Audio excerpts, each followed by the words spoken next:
boom. The thing goes.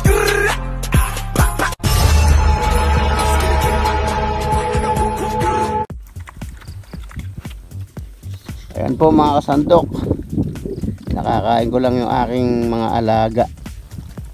Itong si Marimar, tsaka ito si Jessica. Saan saan nakakarating. Oy Dakno, saan ka pupunta? Lakasan mo kain, agarabyado ka rin sa dalawa. Ikaw, lagi ka lang bantay dyan sa kubo. Yung dalawa, nako, kung saan saan sa nagpupunta. Kala ko nasilo na kayo Sabagay, kilala naman nila yung alaga ko dito mga kasandok. Alam nilang alaga ni kasandok itong mga aso nito. Ayan, sa gitna si Marimar. Ito si Jessica. Itong medyo kulay orange nito, ito si Dakno. Ayan lagi siyang aragabyado sa kainan, sa lakaran, kasi yung dalawa masyadong lagalag. Yan po nakakain lang natin sila. Ayan sari-sari yung pagkain nila. May gulay, may karne, may isda, may spaghetti pa. Ayan yun mga kasandok yung kubo natin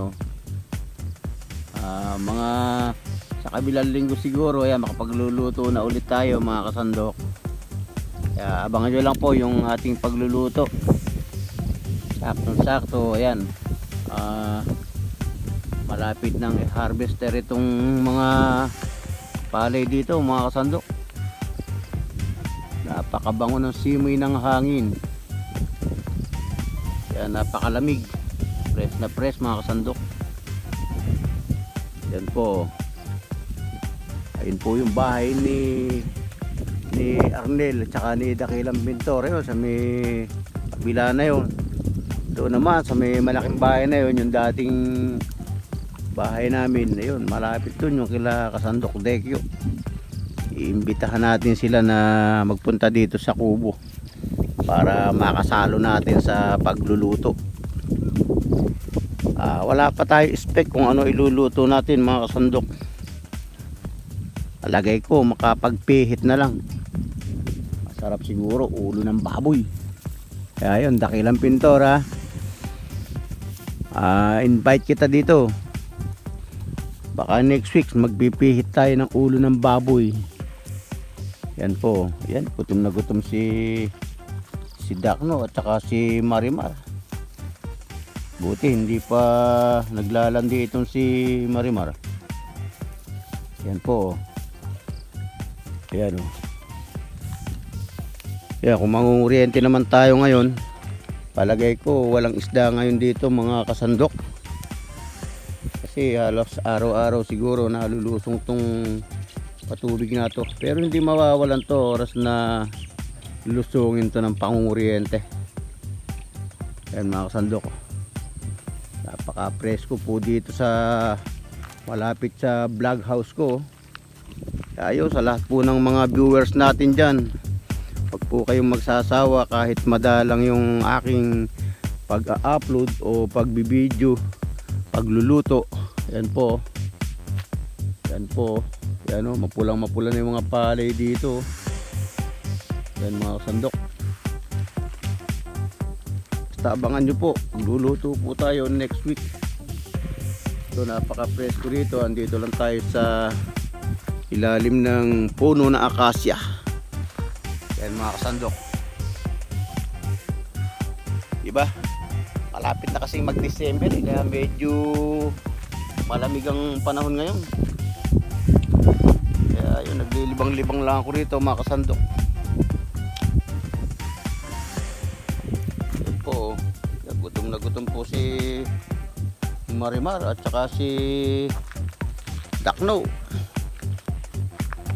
Yan po. May dala po tayong dito. Yan po yung mga gamit natin. Yan, pinarga ko sa tricycle yung mga gagamitin nating panggatong. Yan po yung mga kahoy na puputol-putulin ko. Gamitin natin panggatong. Pero ito pa, meron pa tayo sa sako rito. Puro good lumber po yan. Oh. Yan po gagamitin natin sa pagluluto. Yan, oh. Kasi nakakalat lang naman doon sa bayan. Kaya dinala ko rito. Kaya kayo, Dakno, Marimar, Jessica, bantayan nyo yung kubo ha. Yung isang araw na pumunta ako rito, nakita ko yung kubo, nakabukas yung pinto, merong kumalas. Hindi natin alam, palagay ko may nag-date dito eh. Nakabukas eh, binaklas yung alambre, pero yung padlock nakasara. Kaya duda ko baka merong nag-honeymoon dito sa kubo ko. Okay lang naman, wala nang problema, basta wag lang sanang sisirain yung mga gamit dito sa loob. Yan po. Ano mga kasandok, papasok na po tayo sa kubo. Hakutin natin yung mga kahoy. Sige po, hakutin ko lang muna yung mga kahoy mga kasandok. Nasa isda? Saan? Ha? Sige, batuhan mo. Abang nga pula, nakarating si Jambul dito ah. Ha? Tayo na, balibagin mo, balibagin mo. Sige. O, dahan-dahan lang, baka ka mahulog. Oh.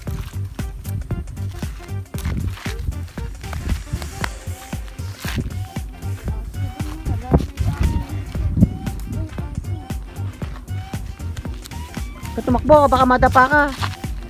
At tanggalin natin pampers mo. Woo! Oh. Marimaro, kaya na kayo. Kaya na, ayun oh.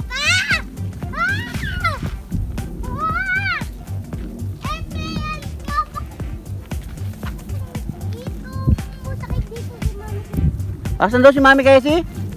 Asan? At sa airplane? Asan ang inipelo? Ayun, nakatago sa ulap. Dito? Oo. Yung laki? Di mo kita? Nakatago eh. Nakakatakot, tatakot. Asan ba si Mami? Natupad tatakot doon. Tatakot doon sa airplane. Ano ginagawa sa Dubai? Oy! Bakit hindi na po daw kita po yung kasama ko? Oo. Huwag mong buwisiti asa, baka kagating ka niyan. Yan, Paul. Mabait yun eh. Oo. Mapapapato ko yung isda. Saan mo siya kumain? Mapapato ko yung isda. O sige, bato yung may isda.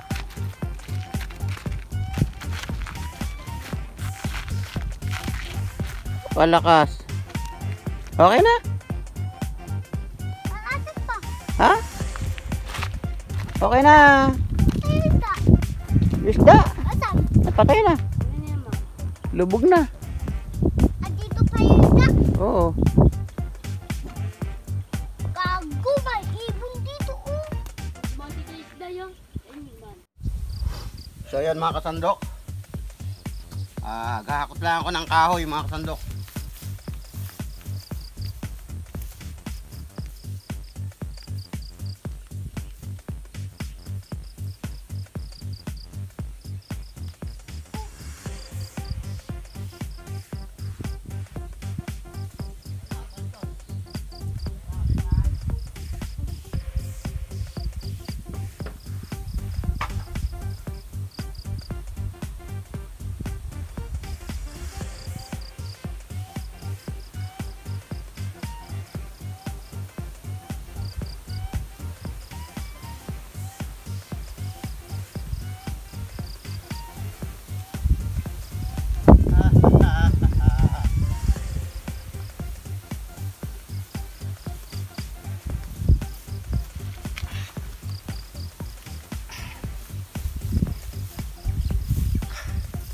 Nakapagod. So yun mga kasandok, tulad nga po ng dati yun, next week po magluluto tayo. Naghakot lang tayo ng mga panggatong at saka pinakain ko lang yung mga alaga kong aso. Ayun, maraming salamat po mga kasandok. Abangan nyo po yung next vlog natin mga kasandok. Maglilitsyon tayo ng ulo ng baboy. Thank you sa inyong mga panunood dyan mga kasandok.